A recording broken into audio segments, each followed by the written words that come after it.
这老长的，还有那个做多少钱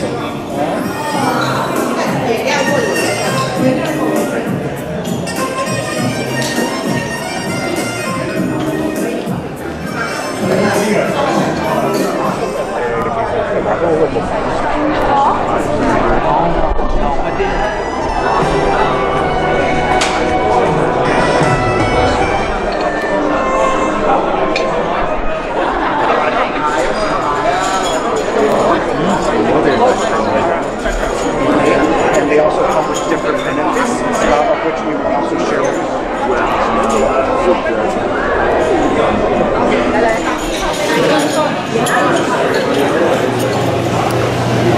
今天我们在这边是小贩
，That's fantastic. We see some of our provincial members as well. Khalid Rashid's right here. Sharif El-Zabawi. Anybody else? You got good representation from your municipal and your provincial government. Wonderful to see everyone. I was running a couple of minutes late. They kept me on the radio tonight. You know why? I have some big news to share with you. Even my councillors may not know this yet. We are going to transform Celebration Square on Thursday night into Jurassic Park West. So if you want somewhere to watch this very exciting game, the Raptors going into the finals with the Golden State Warriors, bring your family, bring your friends, bring your neighbors to Celebration Square. I think we can accommodate, 30, 40, 50,000 people. We're going to have the big screen and we're going to show the game. So come on out an hour ahead of the game time and we're going to have a great big party. We're going to show them how Mississauga does it, right? What a great time we're going to have. Nobody needs to spend $10,000 on a ticket. Just come down to Celebration Square, right? You can bring a picnic. Enjoy with your family. So I'm always delighted to be here. Winnie, I want Winnie Fung. I want to... Sorry, I got y'all excited. See what I did?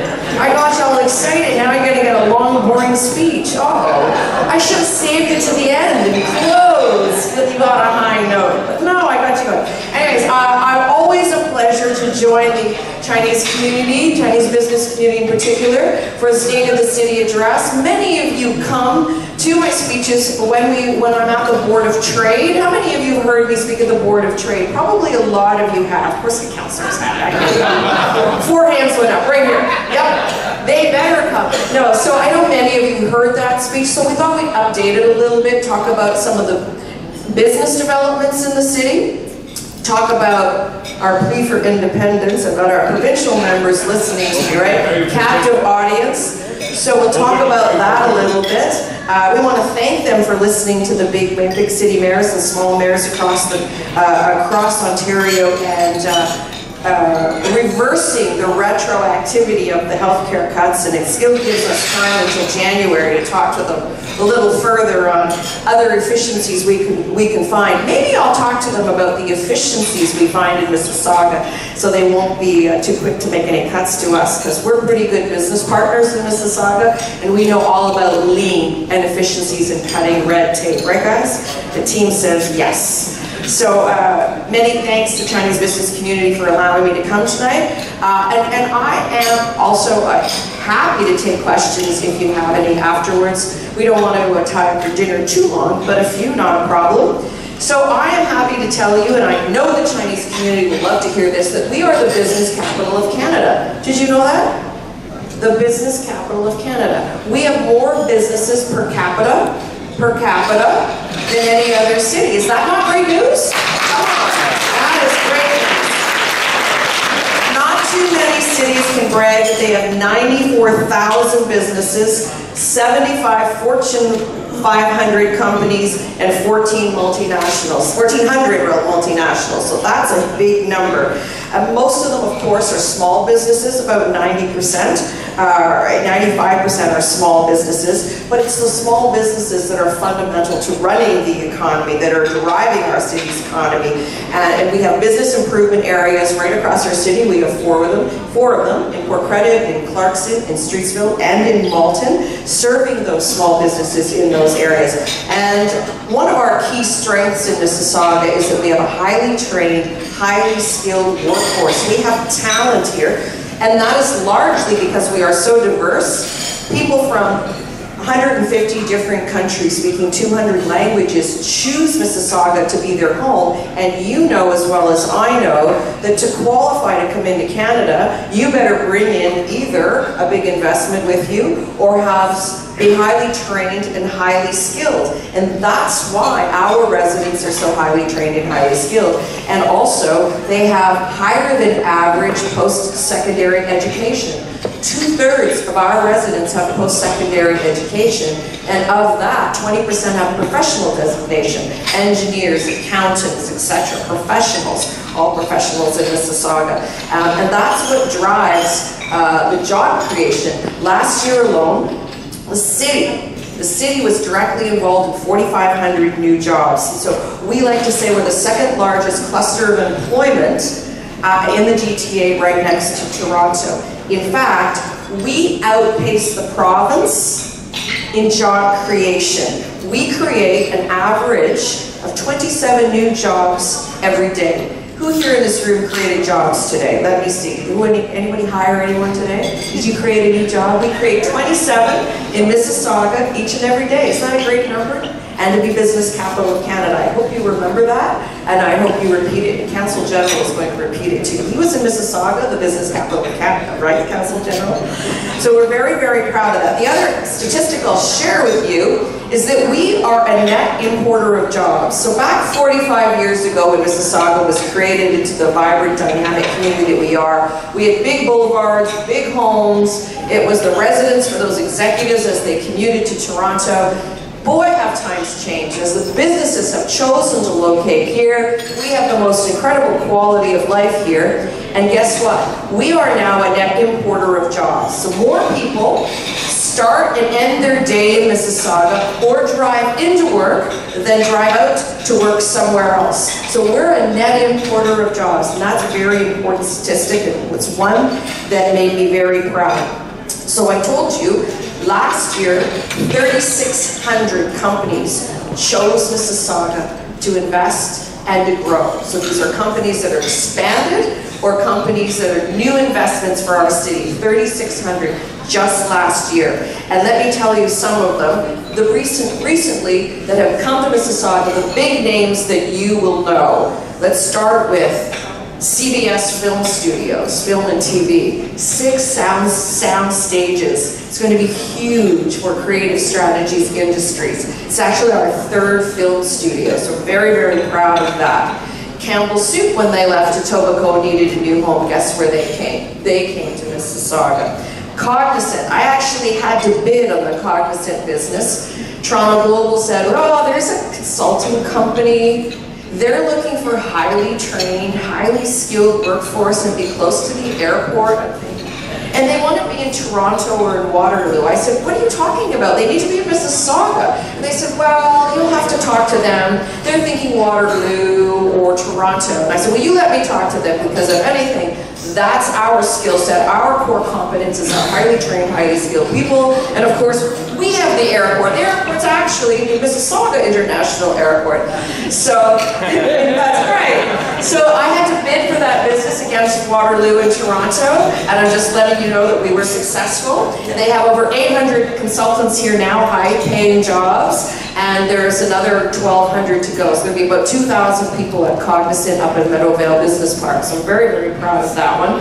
Fluid Master, GlaxoSmithKline expanded, Hoffman LaRoche expanded, Mitsubishi Heavy Industries Aerospace expanded, Bombardier, instead of leaving the city, they left Toronto, they left Downsview, they came to Mississauga, making us the largest aerospace cluster in all of Canada now, so we're very, very proud of that. And now, how many of you are on Facebook? You get those ads for furniture from a company called Wayfair? How many of you seen those ads? 'Cause I get them every day on Instagram, or if you're on social media on Facebook, right? All that home products. Well, I went to see them in Boston, and they told me they were looking for a Canadian headquarters. So guess what?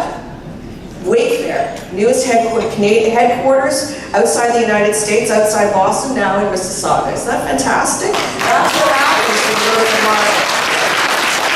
And the last one I'll tell you about, because I know this is maybe one you've heard before. It's not a news story, but it's a good story.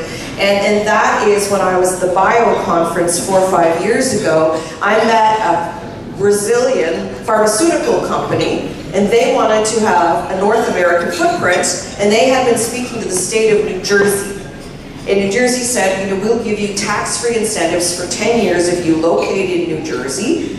And they thought that was a really great deal, and then they met me. And I said, you're going to why would you go to New Jersey? And they explained. And I said, have you thought about Canada? And he said, the cost structure is too high. And I said, what if I can prove to you it's 17% less expensive for you over the long term? Plus we have highly trained, highly skilled people. The dollar is lower, our salary scales are lower. And by the way, you're Brazilian, we have 4% people speak Portuguese. What do you think? And they said, we're listening. So guess what? At the end of the day, $56 million investment. Instead of going to New Jersey, Biolab, largest Brazilian pharmaceutical company, came to Mississauga. So we're very, very proud of our ability to attract business or expand businesses that are already here, right? Sometimes you go deep instead of go long. You think you know that. Now, I think you've heard in the news a little bit about the regional governance review that the provincial government is undertaking. About 15 years ago, and I'm sorry Hazel's not here because she'd be cheering me on, she created that One City, One Voice campaign. She thought 15 years ago we were big enough to go our own way. So she started this campaign, went to the province, and tried to speak to the premier at the time, was Dalton McGuinty, and said, Mississauga, we should be a single-tier independent city. And the premier at the time said, well, I don't disagree with you, but I'm not touching that with a 10-foot pole, because I don't want to upset a lot of people, especially a lot of people at Brampton and Caledon. It's not in our agenda to really change any of the regional governance structures. But this government got elected, and we have two representatives right here. Sharif is here, and Khalid is here. And this government, in looking for efficiencies, was looking at regional governance and thought they could deliver better efficiencies by changing the model. What they have said is there won't be a one-size-fits-all approach, right, guys? So there are regions that they're looking at that want to amalgamate. That's fine for them. They're all little small towns, so for economies of scale, for big infrastructure projects, they want to do that. That's fine. Other municipalities, other regions have said, leave us alone, it works fine. Then they look at us, and we're here saying, it doesn't work for us. It never worked for us, but now less so than ever. Region appeal is broken. It can't be fixed. We need to be single tier. We need to be independent. We're the 3rd largest city in Ontario, 6th largest in Canada. There are so many cities smaller than we are that are single tier, that are independent. The bigger ones, of course, Toronto, Ottawa, we're number 3. But then look at Windsor, London, Guelph, Hamilton. Barrie, Thunder Bay, Sault Ste. Marie, even Little Dryden. They're all independent single tier, so why are we in a region with Brampton and Caledon? So we don't know why that decision was made 45 years ago. But we have a good idea because we have a very strong assessment base. I just talked to you about what businesses we've attracted to Mississauga. We have a very strong business tax base. About 65% business, industrial, commercial, 35% residential. Guess what? Brampton's growing. So they're adding more people, building out subdivisions, but they're not growing their business base the same way we have. So they're about 35% businesses, 65% residential, the inverse of us. So they don't have the business tax base. So Premier Davis at the time said, well, maybe Mississauga can help build some of that infrastructure up there from the region. We don't know why it was done, but we're saying it doesn't work. We're 52% of the population. We provided 77% of the funding to the region appeal. It's gone down over the past 45 years, but we're still we provide 61% of the funding to the region appeal, and guess what? We only have 50% of the vote, for we're all pay and no say. And let me explain that. Region appeal, there are 24 of us, 12 from Mississauga, and Brampton and Caledon make up the other 12. Brampton brings 7, and Caledon brings 5. Caledon's population is 70,000 people, and they have 5 councillors at the regional council table. My wards are bigger than 70,000 people. Councillor McFadden, you got about 100,000. Councillor Fonseca, probably 70 or 80,000. Matt Mahoney, the same. So for one ward that they represent, there are 5 people from Caledon. So their vote is 4 to 1 for ours, and that's not democratic, and that's not representation by population. So that's not fair, and it is not equitable. Now we have done a number of studies in addition to the fact the voting isn't fair up there. Because when you think about it, we're at 3 different stages in our development. We're a mature city looking to build infrastructure, transit, embrace intensification, density. Brampton, beautiful city, don't get me wrong, they're bigger than we were when Hazel started the campaign, but they're still building out Greenfield, they're building subdivisions. Caledon, also very beautiful. Do you drive the roads up in Caledon? Tell me, do you go up to Caledon and drive up there? Well, I hope so, because you pay for those roads, so. Kidding aside, you really did though. Where was I going with that? So the inequity, where was I going? Where was I at? Inequity. I'm going to the 84 million. So we did a couple of studies, and I'm going there. There are 84 million reasons to leave your lover. Yes, I know the song. Neighbor, whatever. So beautiful communities, but there are different stages of their growth and development. So you can see there would be internal conflict just because we're at different rates of our growth and development. So we go to the council table up in the region appeal, and we want to do things, and we have to ask their permission. And they have to vote on it. We voted on it in Mississauga, then it has to go get blessed at the region appeal, so twice. So you got 2 planning departments, you got 2 legal departments, you got 2 clerks departments. You can't tell me it is more efficient to run 2 levels of government than 1, because it's not. It is not. We are paying doubly to reproduce all that duplication up at the region appeal. So we want to streamline things. Back 15 years ago, Hazel and her council and the staff did a report, and at the time, Mississauga was paying $32 million more than Brampton and Caledon. We were transferring up there. This is in addition to paying for our 65% of the operating cost of the region. This is incremental to that. So we thought we'll update those numbers, see what they look like today after 15 years, and guess what we found out? Our internal numbers told us that even though we fund the region, 61% of the costs are ours, we still, ready? $84 million to Brampton and Caledon. $84 million, okay? So then there was a study done at the region. The region commissioned a study to prove that the region is justified. And you know what that report found? They had a lot of flawed assumptions, but what it did find was that in any dissolution, Mississauga would thrive because of our strong financial matrix, and we don't disagree with that. We disagree with everything else they were looking at. Because the premise of the report, when you hire a consulting firm, is, their premise was justify the region, and so it did its job. But then we said, that's not fair. We want to look at something, a fair report. We want to all agree on the terms of reference. So we had the 4 city managers, Mississaugas, Bramptons, Caledon, and the Region Appeal agree on the terms of reference. And that was the Ernst & Young report. And you know what the Ernst & Young report, I'm so glad you're here, Hazel. I'm telling the story of regional government. And Hazel, when she looked at the report, let's remind her how much additional money Mississauga was paying, $32 million. And the Ernst & Young report said they actually came up with the exact same number that our internal report came up with, $84 million more, even after we fund the region 61%. $84 million gets transferred to Brampton and to Caledon, and that's largely in Peel policing and in roads and in all that other stuff that I was talking about. So you can see there's a fundamental inequity, and it just doesn't make sense anymore. Right, guys?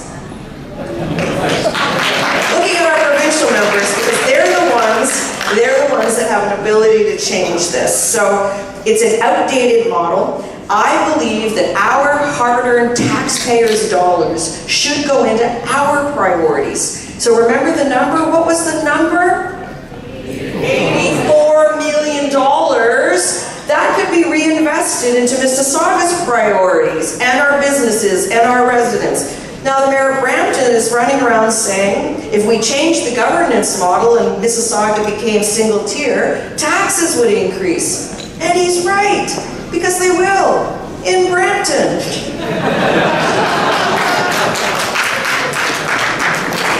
But we have no plan. We think there could be savings as a result, right? So ultimately it would be a tax shift. That is true, and maybe at the end of the day we'll have to agree to some transition help. After all, we've been funding them for 45 years, maybe another year or two won't matter.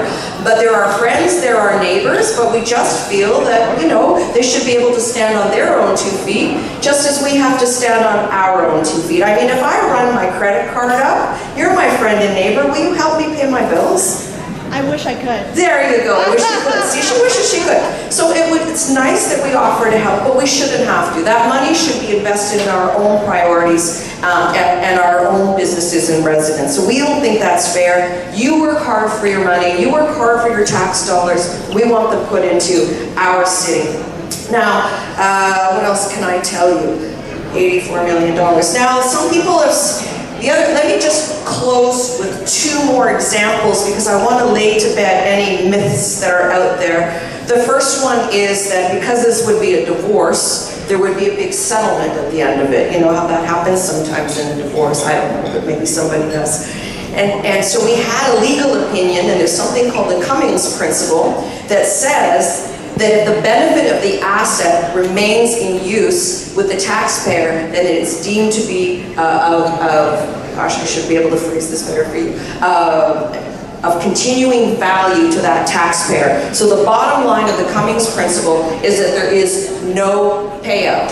So whatever assets reside in Brampton, they get to keep, Peel Regional Council. Then there are other assets in Mississauga that we get to keep. And that's how that exists. There is no payout. Whatever assets exist, you keep, and that's it. The other misinformation that has been reported is that for some reason they are saying, I'm almost finished, sorry, that they pay for our growth, and now when they're growing, we don't want to help them. This is fundamentally false, and you need to know that that is false, because we have over-contributed for 45 years, so you can tell that the numbers don't add up whatsoever. And the kind of growth that the Mayor of Brampton is talking about, water treatment plant, well, they didn't pay for that. Development charges paid for that. Developers paid for that. So they did not pay for that. In no way, shape, or form did they pay for our growth. This is false, but I don't blame him. I don't blame him. He has to make some sort of argument on why we should keep the status quo.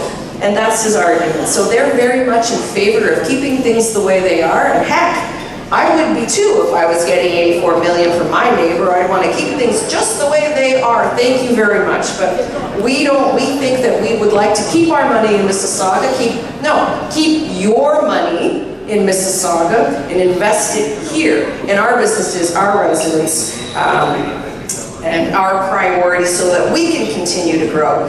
When I just want to raise, I know I'm probably speaking a little bit too long, because there's one area I want to cover, and that is the area of savings and efficiencies, because the provincial government, and I have two members here captive, so they're going to have to hear me out, and they're very big on cutting red tape and looking for efficiencies, and I want to tell them that the poster child for efficiencies is Mississauga. We're the ones who have been finding savings and operating efficiently, effectively, delivering good value for taxpayers' money, and cutting red tape over the past 45 years is right here at home. So in the beginning, our city manager used to challenge our departments to cut 1%. But then we learned you just can't keep cutting to prosperity, and it just became unfeasible. However, they were finding $4 or $5 million back in the beginning, $4 or $5 million every year. And then we found a new way of doing that, and it's called Lean. It's a program where we look for more cost-effective ways, more efficient ways of delivering programs and services. And we do that, and sometimes it eliminates an FTE, but sometimes there's just better ways of doing things that are faster, better, and cheaper. And I have to tell you that over the past 11 years, we have found $60 million. $60 million in savings. So I'm looking at the provincial government to say, you will find savings when you go line by line too. Don't look at our bottom line. Don't look at us. You guys look over there. You will find savings too, especially in health industry. And this year alone, we found $3.1 million in savings. That's pretty good. Last year was 4. The year before that, it was 5. But every year we look to find these savings through Lean, and otherwise, that money would be on your tax bill, okay? So we're very good at that. Mississauga, because of Hazel McCallion before me, and I adopt the same principles, we try to operate like a business and be nimble and do what businesses would do to find savings and act efficiently and effectively. One example of that, and by the way, we've had a AAA credit rating, and we're the envy of most municipalities right across the GTA, is e-plans. So I don't know if any of you are in the development business, but you remember the architects and the engineers used to come with these big long scrolls, this long, and roll them up and come to our planning department and say, here you go, I want my building permit. And now we said, you don't need to do that, because guess what? We're online, you can email them to us. And that has saved so much money and is so much faster and so much more efficient. So that's just one example of many I could give you. And frankly, since we've gone online, we've processed over 20,000 applications, and we've converted an impressive 93% of our applications to online, so it's great. The last 2 things I'll talk about, and I'll only do it briefly, is the development going on in Mississauga, because it's pretty significant. You're in the right city. How many people don't live in Mississauga? You see, everybody does, 1 or 2, but you wish you did now, right? Wait till I tell you about the development. Because I told you about the savings of the independence movement and Jurassic Park. I bet that got you too. But let me tell you about the development. So you know we're building our LRT, and we had full funding announced by the previous government. This government has confirmed it. We're very grateful. Thank you very much. $1.4 billion. There was a scope change, so we aren't having the loop, but we're very hopeful that by the 4 or 5 years that the LRT is built out, maybe there'll be money for the loop again. We're hopeful. Just talk to them. Remember the loop. Remember the loop. So 19 kilometers north-south on here, Ontario. We'll stop about every kilometer. The RFPs are out, and they should break ground in the fall. We're very grateful. It connects the GO train stations and goes all the way to Brampton Shoppers World. It steals Brampton, and the previous council turned down light rail. Now light rail takes people off. Well, it accommodates 200 people. There's only 50 people on a bus, so that's 4 buses off the road. We want to give people options to get out of their car, right? And so that's going to do that. It's going to move people across Mississauga. People always say, why don't you build a subway?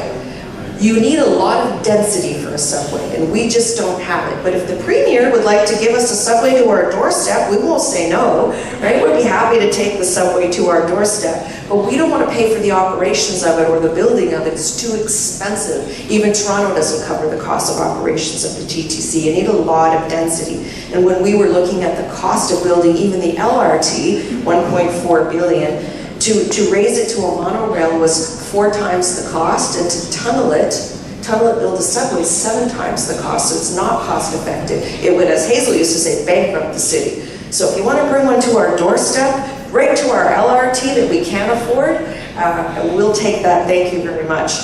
So in the south, I referenced some of the beautiful developments occurring. We used to have the power plant on Lakeview, and Hazel McCallion was actually on the engineering team that built that power plant, if you could believe it, and then she was there to take it down. So that's pretty incredible in one career.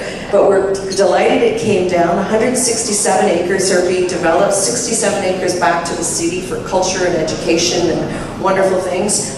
And it'll be developed into mixed-use communities. You can live there by the water. You can have work by the water. There'll be education facilities, recreation. There'll be splash pads and kayaking and skating in the winter. And it'll just be a fantastic place that you'll want to be all the time. And many of you will want to live there once it's built too. There will be, I think I saw some numbers, give me 1 second. 5,000 to 7,000 new homes, including townhouses, mid-rise, high-rise. So that's pretty good. And then just further west, Mississauga Road Lakeshore, the former Imperial Oil lands, or Texaco lands, depending on how old you are, you call it something different. Also revitalized, cleaned up, 72 acres, mixed-use community, and again about another 5,000 homes, whether they be townhouses, condos, or stacked townhomes. So much going on in Mississauga. And in the downtown, we're trying to recreate complete city, livable, walkable city. 25 towers. 25 towers coming into the downtown. We know our beautiful Marilyn Monroe towers. On the other side of the downtown, we're building the M-City. And they won't curve, but they'll twist. They'll be square, they'll twist. So they'll be beautiful as well, and they'll change the landscape. So I have talked a lot. I wanted to share with you the exciting news of how businesses are growing. They're continuing to invest and choose Mississauga in which to locate their businesses, and I know all of you are business people, so that interests you. I wanted to give you the pitch on the independence movement being single tier, because I wanted to put to bed some of the misinformation that's out there, and beside I had captive provincial members, so I wanted them to hear my message. And then I wanted to talk to you a little bit of the developments that are going on in the city. So I hope you've appreciated the update and enjoyed the stories I've told you. And I look forward to giving you another update at least next year, if not before. So, Shay, thank you very much for having me. Thank you very much, They can't seem to do a project in Toronto without going over budget and not on time. The Union Stations has been renovated for the last 10 years, and the budget overrun is just under $1 billion. Do we want to take that over? No, thank you. Anyway, it's just great. The Chinese Business Association that I've been associated with day one with Clement and one other person that started the Chinese Business Association in Mississauga. Had a little office over on Eglinton, not very big, and think of what it's grown into. A huge organization, but more important that a dynamic organization that has helped us in so many ways to build this great city of Mississauga. And one of their chief things is crime prevention. They took on that project. They started it how many years ago? 15 years ago? In a parking lot. 19 years ago. In a parking lot in the center of Mississauga. And now it's grown into another great opportunity for the Mississauga people to get to know the Chinese and to know the contribution they've made. So here we are again, another great celebration. of the success of the organization. You know what is so great about the Chinese is they integrate into the community. The Chinese Business Association conducts many trade missions, the crime prevention, etc. And the Chinese Business and Professional Association concentrates on health. See, so they cover all. They're involved. They're getting their people involved in helping us to build this great community of Mississauga, the city. And so I want to congratulate you on it. I just love working with you. You're so entrepreneurial. You are the prime example of an entrepreneur, the Chinese people. They don't look for work or go on welfare when they come to this country. They get to work right away into some business or other. And so you should be very proud of their accomplishments. So thank you for inviting me again. I'm sorry I was late waiting for my niece that's leaving for the Gaspé Coast tomorrow morning. She has to pick up some things at the house. She never showed up, so I finally left and said, well, I guess she goes without it. Anyway, have a great evening. Have a great 2019-20. We got some challenges economically, and I want to congratulate the Premier on cutting back the budgets of the municipalities, because I didn't feel badly about it, and I'm sure the mayor didn't either, because every year we've done what the Premier wants every municipality to do, to go over their budget and find the efficiencies. There can be money saved, because there's no public organization that exists today that can't find efficiencies and operate less costly than they have. So yes, the Premier went back on it for this year because it was during the budget, after their budgets were approved. But I hope he goes at them next year and gets those efficiencies implemented so that better service can be provided, more efficient service provided, etc. So thank you, Madam Mayor, for your bringing us up to date. I guess I got your card in the mail. I hope everybody returned the card to the mayor's office. So telling them your opinion. And I hope that if you don't understand why Mississauga is, as the mayor is saying, wants to leave the region of Peel, phone and find out. Phone the mayor's office, phone the city manager's office, phone the councillors. You have a councillor.